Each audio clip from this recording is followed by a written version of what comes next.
Every town has one, doesn't it? That one house, the one the kids whisper about, the one the adults cross the street to avoid.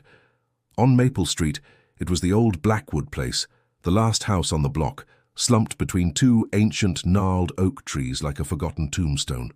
They called it the Cursed House, and on Halloween night it was the ultimate test of courage.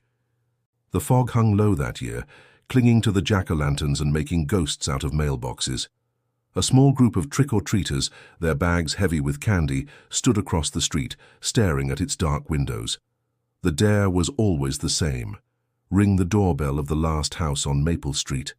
"No way," a little vampire whispered, clutching his plastic pumpkin. "My brother said no one's lived there for 50 years. They say old Mr. Blackwood still waits inside for visitors," a witch added, her voice trembling. "But there's always one, isn't there?" Leo, dressed as a scruffy pirate, puffed out his chest. "I'm not scared." He broke away from the group, his footsteps loud on the silent pavement. He marched up the cracked walkway, past the rusted iron gate that groaned like a dying man. The air grew cold, and his breath plumed in front of his face. His friends watched, holding their breath, from the safety of the opposite curb. With a shaky hand, Leo pressed the tarnished brass bell. A deep, echoing chime rang out from within the house, a sound so loud and sudden it made everyone jump. For a moment, nothing happened. Leo was about to turn back, a smirk on his face, when a low creak broke the silence. The massive oak door began to swing inward, slowly, revealing a dark, dust-choked hallway.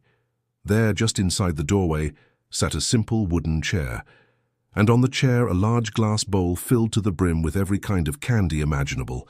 Chocolates, lollipops, caramels. They gleamed under the faint moonlight. There was no one there. Just the candy. Hesitantly, Leo reached in and grabbed a single brightly wrapped chocolate bar. He turned and ran, brandishing his prize like a trophy. Later that night, the police received a call from a concerned neighbor who saw lights flickering in the abandoned house. 2 officers arrived, their flashlights cutting through the darkness. The place was just as the records said, empty for decades.